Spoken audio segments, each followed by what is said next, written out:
Hola, hoy vamos a ver las simulaciones de física que solo estábamos usando para poder examinar e interpretar todo nuestro temario, que el día de hoy es el tema electricidad, ¿sí? Obviamente, electricidad es una ciencia que está cada día más actualizada, que tiene muchas áreas donde abarca, por lo que hay muchas simulaciones como están viendo acá en las pestañas, así que vamos a explorar rápidamente cada una de ellas para que después ustedes tengan todo el tiempo en su casa de explorar cada una con más detalle, ¿sí?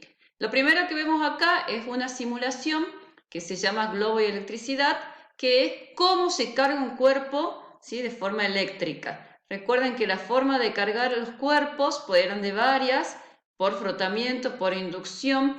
Justamente acá lo que vamos a ver es frotamiento, ¿sí?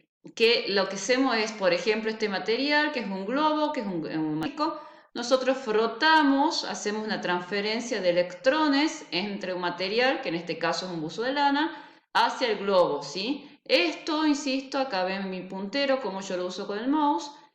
Esto es lo que ustedes pueden hacer justamente porque se los permite la simulación. Jugar con las variables, jugar con lo que te está ofreciendo, ¿sí? Cuando ya está cargado el globo, observamos, por supuesto, el principio fundamental de lo que es electricidad, que es las cargas de distintos signos se atraen, ¿sí? Yo también tengo acá un muro que tiene cargas, que para que puedan observar ustedes, que en este caso, como las cargas positivas permanecen y las cargas negativas se van alejando de este globo que está cargado negativamente ahora.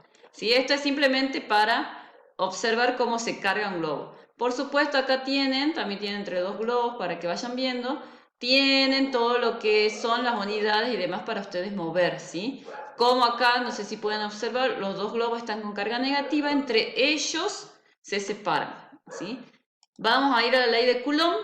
La ley de Coulomb es esta ley que establece que esa fuerza de atracción o repulsión, ¿sí? Es directamente proporcional a las cargas que tienen los elementos e inversamente proporcional a la distancia que las separa. ¿Qué quiere decir todo esto? Coulomb le dio un valor en Newton, porque hablamos de fuerza, a lo que veíamos con los globos. Se separan, se atraen, se repelen. ¿Cuánto? ¿Qué fuerza? ¿Con qué valor? Bueno, eso lo da Coulomb con su ley.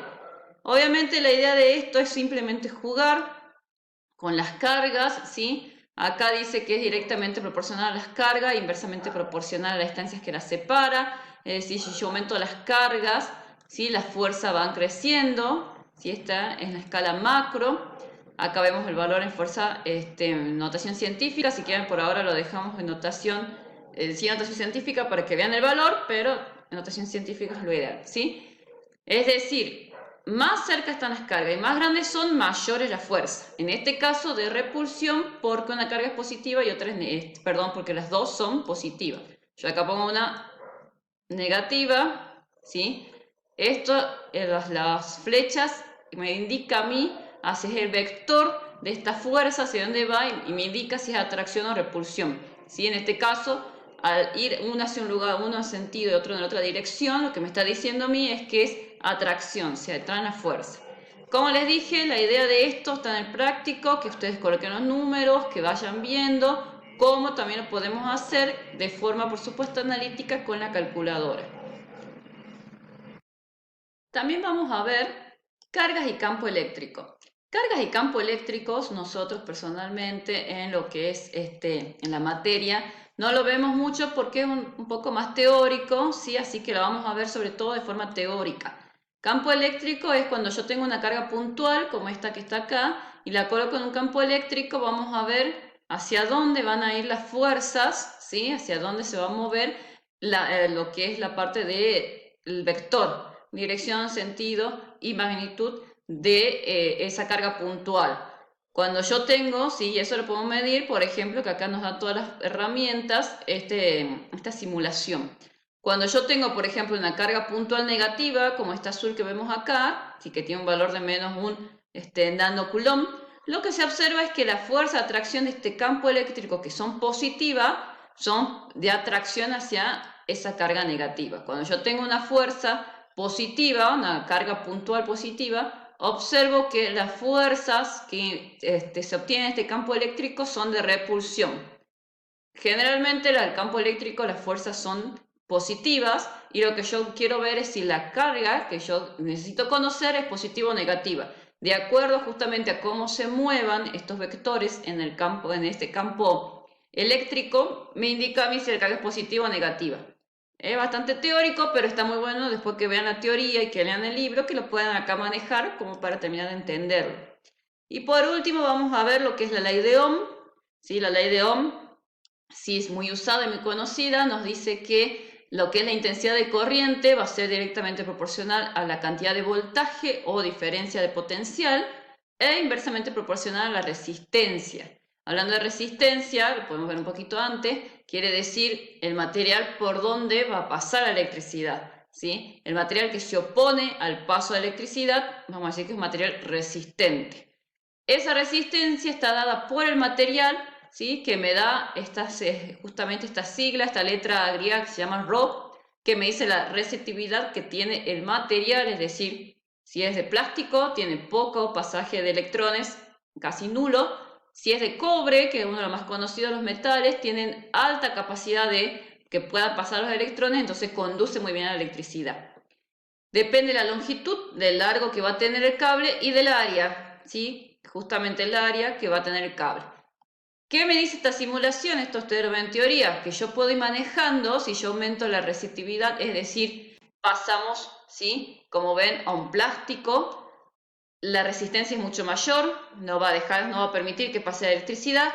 Si yo bajo este valor, ¿sí? La resistencia es mucho menor, es decir, sí permite el paso de electricidad. ¿Sí? Si esto yo lo dejo en un valor estándar y muevo la longitud, es mucho más largo, ¿sí? En este caso puede ser el cable de cobre, es mucho más largo, aumenta la resistencia, es decir, va disminuyendo la cantidad que va pasando, ¿sí? Podemos cambiarlo así acá. Y si yo tengo el área, ¿sí? También es lo mismo, mantengo la longitud, mantengo el material, pero modifico el área. Si yo aumento el área, ¿sí? La resistencia es menor, es decir, van a fluir con mayor facilidad los electrones y el paso de electricidad, mientras que si el área es menor, ¿sí? Sin mover longitud ni el tipo de material como ven acá, si el área es menor, va a permitir menos el pasaje de electrones. Eso lo vemos en la ley de Ohm, que me relaciona, ¿sí? Esta es otra forma de expresarlo, voltaje con intensidad con resistencia, ¿sí? El voltaje está expresado en estas pilas, que acá dice 4,5 volts. Si yo aumento el voltaje, aumento las pilas, como ven acá, ¿qué va a suceder? Va a aumentar la intensidad, ¿sí? Es decir, va a pasar más cantidad de energía. Si yo bajo, ¿sí? ¿Qué va pasando? Va aumentando, ¿sí? Si yo bajo, va bajando. Dejémoslo en un valor. Si yo aumento la resistencia, es decir, no le permito a esa corriente eléctrica, que son los electrones, que se muevan libremente, obviamente va a bajar la intensidad de corriente, ¿sí? Entonces, si yo aumento la resistencia, baja la intensidad de corriente. Si yo disminuyo la resistencia, manteniendo el voltaje, como ven, aumenta la intensidad de corriente. Por ejemplo, si lo coloco en un cable de cobre, obviamente aumento lo que es la intensidad de corriente sin necesidad de cambiar el voltaje, ¿sí? Esto, tanto ley de Coulomb como ley de Ohm, está en el práctico, que ustedes tienen los valores ya para que lo coloquen en esta simulación y vean, observen qué número les da, ¿sí? También, por supuesto, como tienen toda la parte de la teoría, cuáles son las ecuaciones en forma aritmética para que los puedan trabajar y comparar a ver qué tanto nos sirve o no estas simulaciones, ¿sí? Y obviamente para que se diviertan, por lo menos yo me divierto mucho con lo que es física, para que se diviertan y puedan con estas variables terminar de comprender cada uno de los temas que vamos viendo. Espero les haya servido. Suerte.